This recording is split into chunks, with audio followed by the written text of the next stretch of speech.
Betrayal never announces itself. It slips in quietly, hidden in late-night messages, unexplained absences, and the lies told with a smile.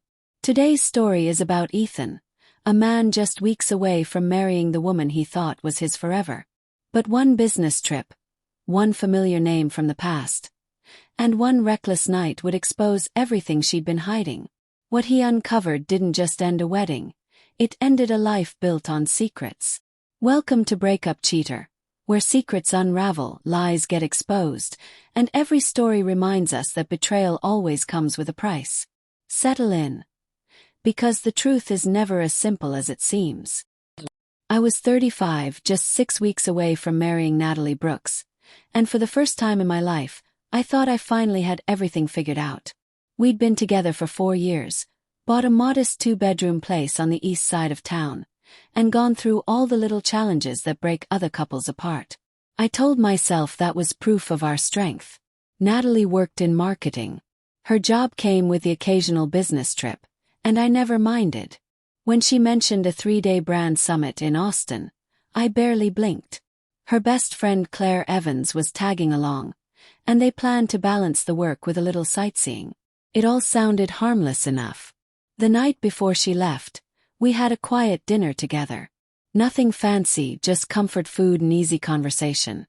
After she went to bed, I sat up scrolling through the conference app on my phone. Just curiosity, wanting to see who was speaking, what the schedule looked like. That's when a name on the speaker list stopped me cold. Derek Vaughn. Natalie had dated him in college, long before me. She only ever mentioned him in passing, dismissing him as nothing important, like a face from a life she'd outgrown.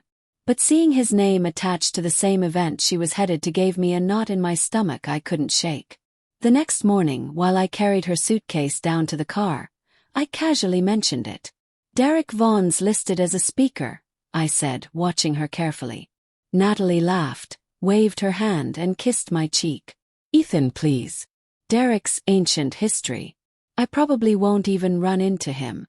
And even if I do, so what? Love you. He doesn't matter. Her confidence smoothed over my hesitation, and I let it drop. I wasn't the jealous type. She promised to send me photos during the trip, then hugged me tight before driving off with Claire. At the time, I had no idea that trip would destroy everything we had built. Day 1 felt ordinary. Natalie texted me a photo of her and Claire outside the convention center, both smiling and holding coffee cups. Later that night, another picture came through, this time at a rooftop bar with a group of other attendees. Everyone looked relaxed, drinks raised in a toast. I teased her in reply.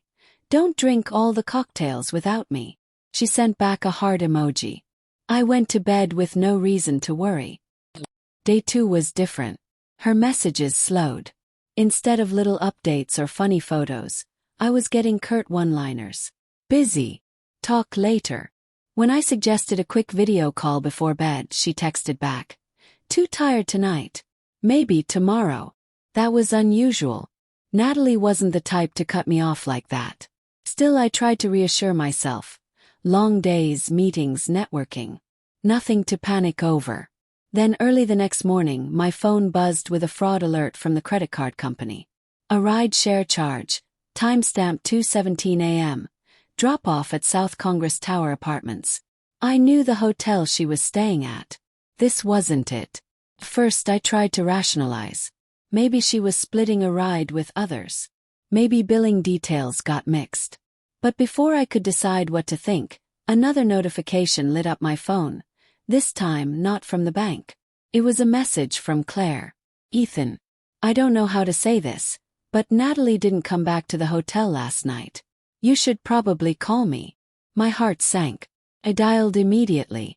Claire answered, her voice hesitant, guilty. She explained they'd all been at an after-party. Natalie left with some people. Claire didn't want to name names, but her long silence told me she already knew who it was. Was it Derek? I asked flatly. Her silence was confirmation enough. When I finally got Natalie on the phone that afternoon, her voice was too bright, too cheerful, like she was rehearsing a part. Hey babe. We're just about to head into another panel. Can this wait? Where did you stay last night? Asked, keeping my voice steady. There was a pause.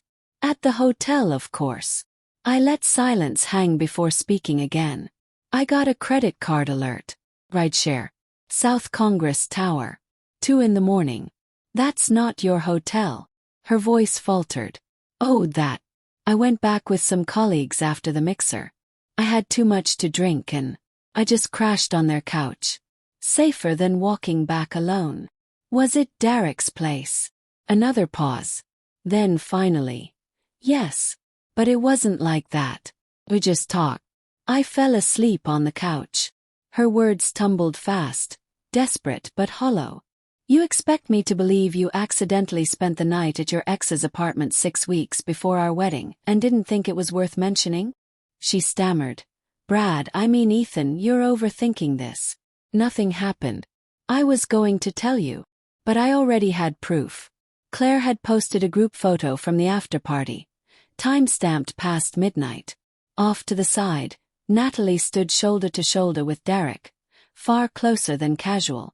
I saved the photo along with the ride-share receipt. The evidence was stacking up. When Natalie came home from Austin, she rolled her suitcase up the driveway smiling like nothing had happened. I was waiting at the kitchen table. The ride-share receipt was printed in front of me. Claire's photo open on my phone. I missed you, she said, reaching for me. Sit down, I told her, my tone flat. Her face changed. She sat.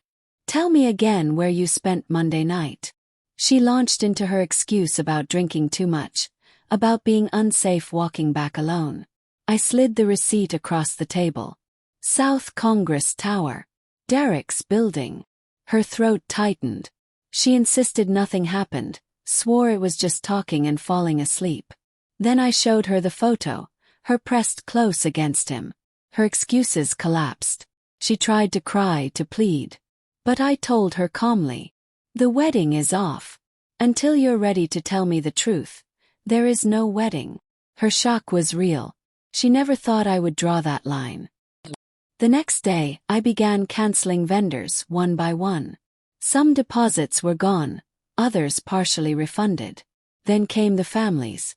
In front of both sets of parents, I explained bluntly. I can't marry someone who spends the night at her ex's apartment weeks before the ceremony. Natalie rushed to defend herself, claiming she was drunk, claiming it wasn't physical. But then I read a text aloud, forwarded by Claire from Derek himself. She left my place at 8 the next morning. I shouldn't have let her stay, but she insisted. The room went silent. Natalie's face drained of color. That was the end. I laid out the terms. She would move out by the end of the week. No drama, no smear campaigns, just a clean break. She begged. Ethan, please. It was one night. Don't throw us away. But I wasn't throwing anything away. She had. The weeks after were quiet, heavy. Half the closet empty, the house echoing. But I filled the silence with action. Repairs, paperwork, routine. Step by step, I reclaimed the house as mine. Claire checked in occasionally. She wasn't gossipy or smug. Just practical. One night over coffee, she suggested turning the lost wedding venue deposit into a fundraiser for the community youth program. The idea struck me as exactly what I needed. Something good out of something broken. And so we did. What should have been a rehearsal dinner became a fundraiser night. Standing there watching kids perform, I realized life wasn't ending. It was being redirected. 2 months later, Natalie asked to meet. She wanted to clear the air. She returned the ring, but also accused me of humiliating her by exposing everything to our families. I told her simply, I didn't humiliate you. Your choices did. I just refused to hide them. Eventually she snapped and admitted it outright. Fine. I just wanted one last crazy night before settling down. That's all it was.